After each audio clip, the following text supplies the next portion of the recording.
Hi there. In this section, let's see how to add a variety of multimedia fields including photo, video, and audio to your FastField form.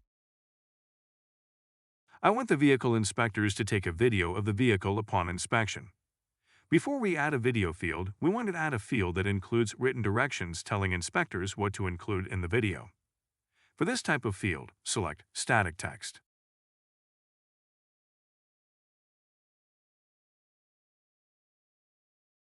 Name the static text field and update the field keys. Next, let's add the video field to this form. Click Video under the Multimedia fields.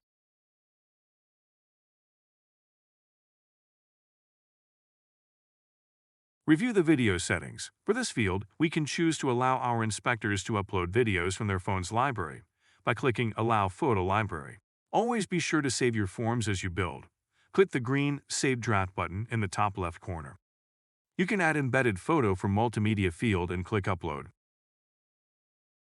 Multimedia fields also enable you to insert single photo, multi-photo, and audio.